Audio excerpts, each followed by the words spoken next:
Welcome students, I am Shubham Goyal and I am gonna teach you about data preprocessing in machine learning. This is the fourth lecture on data preprocessing lecture series. Okay, let's start. These are some topics that we have to discuss today. First, we have to understand the concept of data integration, followed by a discussion on various issues faced by data scientists while integrating the data. After that, the concept of data transformation is explained in detail along with some well-known methods to perform data transformation. Data integration. It is the process of merging the data from multiple sources into a coherent store. Here, coherent means logically related and consistent data in collection store. Moreover, it can also be said that coherent store provides a unified view of data from different sources. For example, collection of banking data from different branch at RBI is coherent while there is no meaning of collecting transport data at RBI as it is unrelated to banking data. A simplified view of data integration is visualized in picture where data from many sources are combined together. As per experts, some of the common issues faced in data integration are schema integration and feature matching, redundant features, detection and resolution of data value conflicts. We will discuss each of these issues one by one. Okay. First of all, schema integration and feature matching. This issue point out the mismatch in dataset schema of similar data from different sources.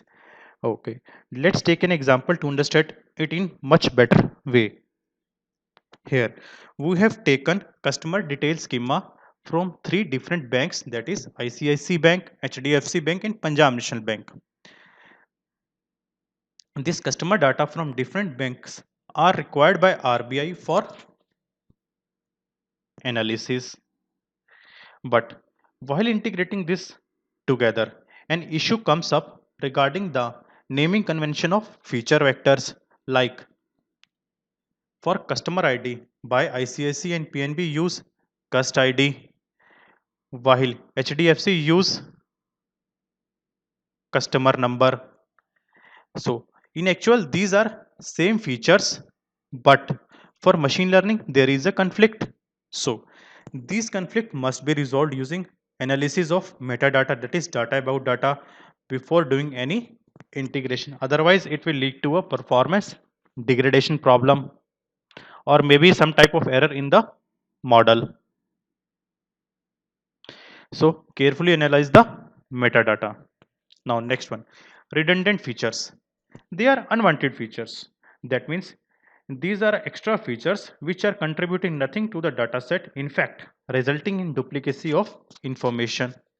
Let us okay.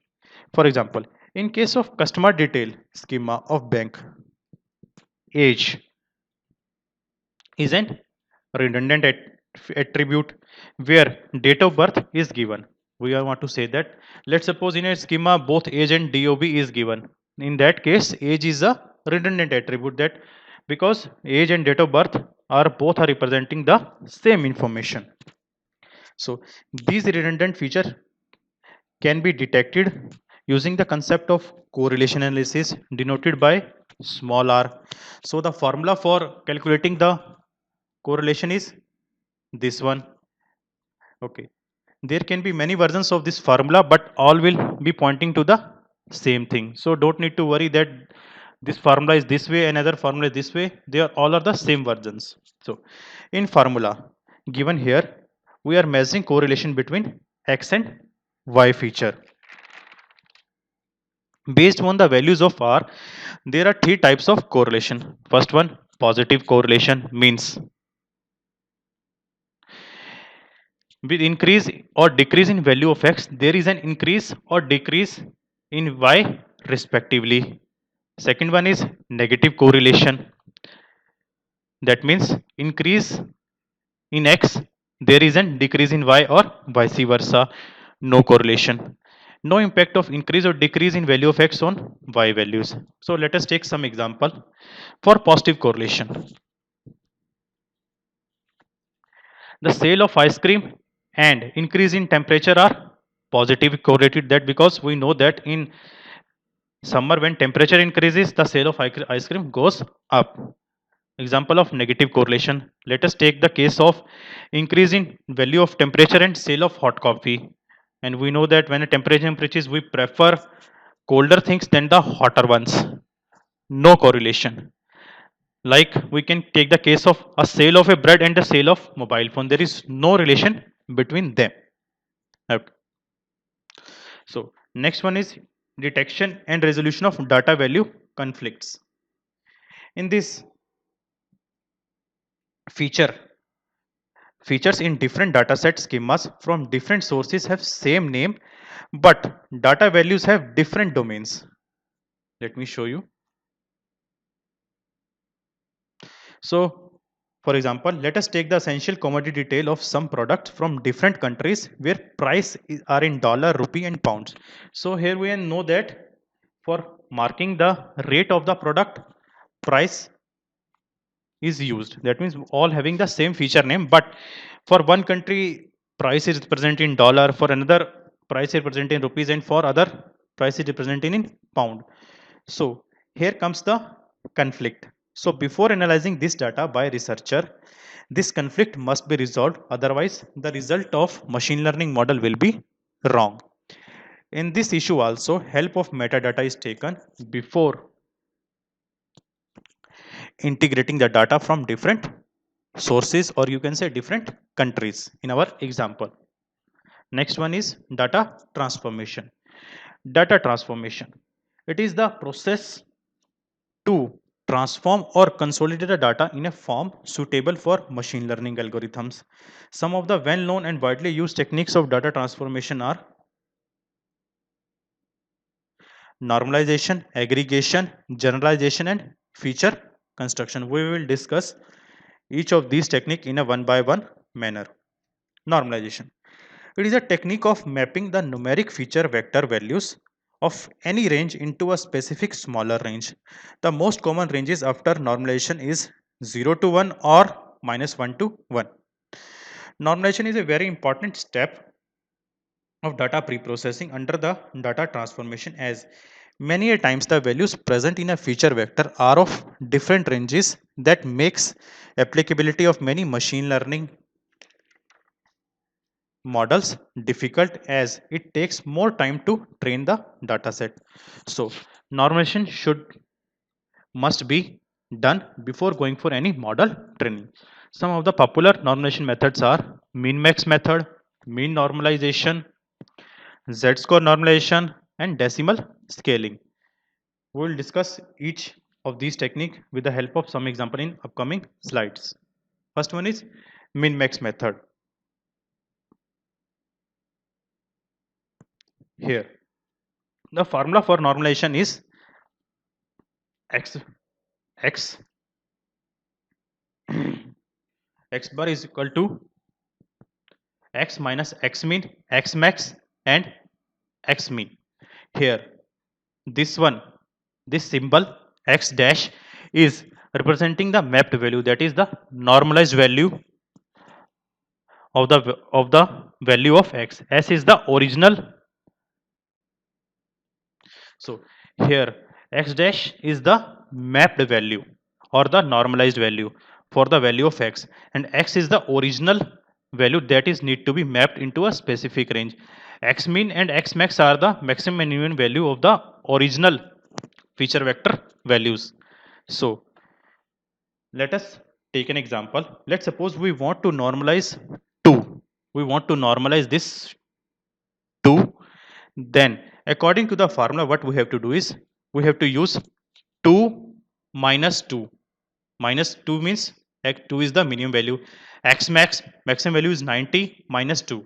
So here we get the value 0 after min max normalization.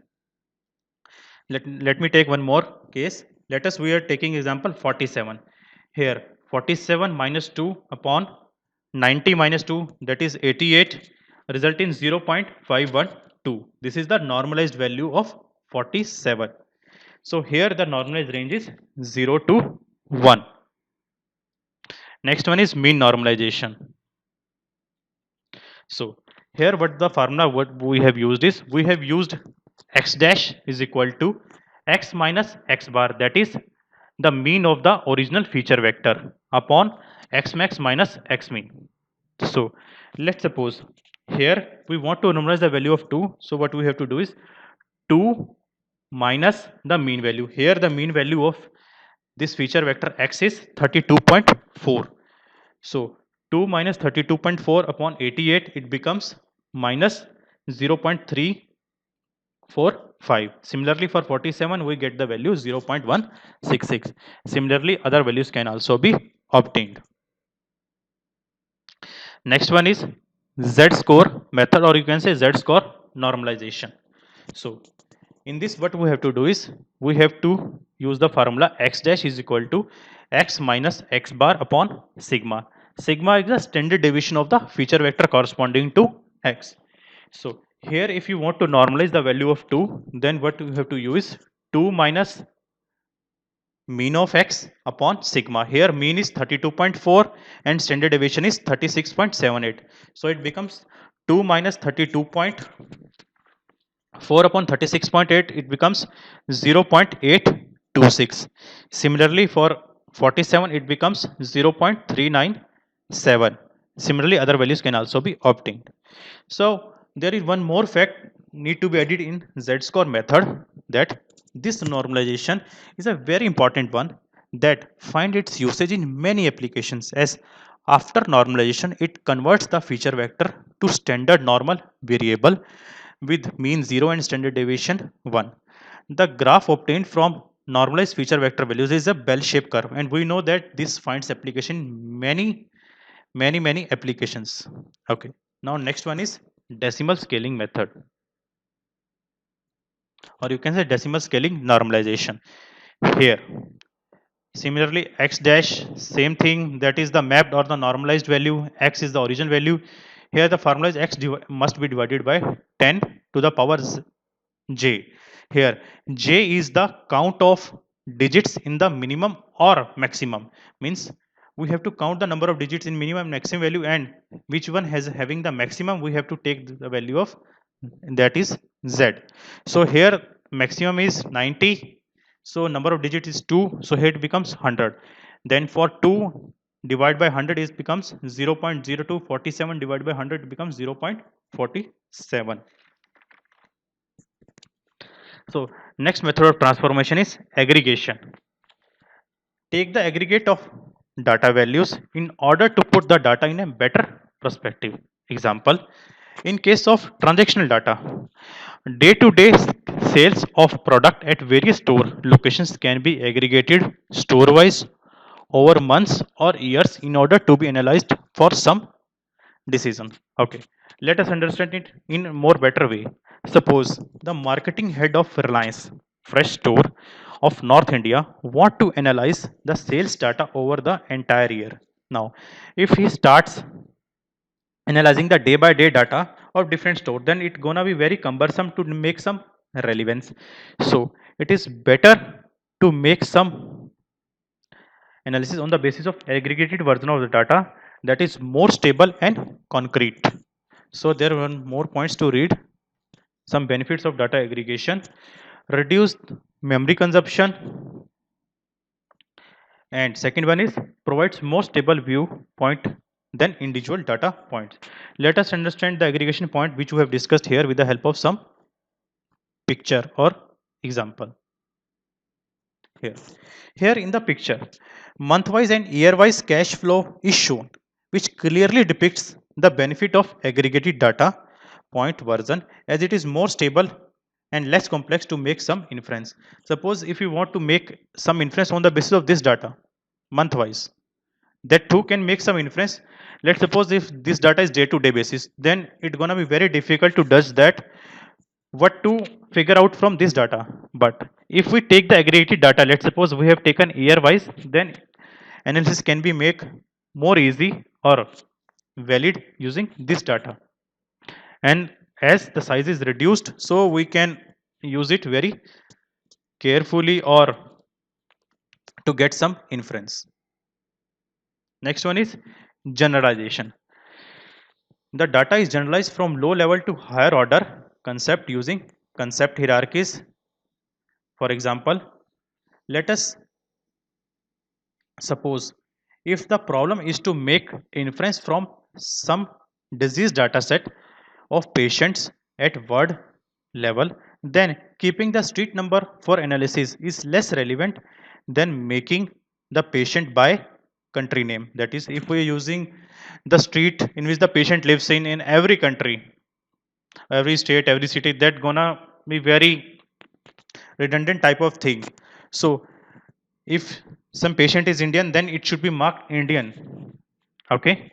Now, if the analysis is country level wise, then either you can use city or the state in place of street. So the decision of generalization level depends on the problem statement, that you want to make it at the country level or the state or the city level or any problem. Feature construction. Here, new attribute or feature is constructed from the existing features which are referring the same thing, like mobile number and line numbers. If they are two different features, then it gonna make some redundant information, that because both are pointing to the contact information, so they can be combined to give contact number. Okay. These are some topics we discussed today. What is the data integration? Issues in data integration like schema, problem, redundant attributes, etc. Meaning of data transformation, different techniques of data transformation like normalization, generalization, aggregations, along with their importance. So, thank you for watching the lecture, and do watch and learn the remaining lectures in data preprocessing series. Once again, thank you, students.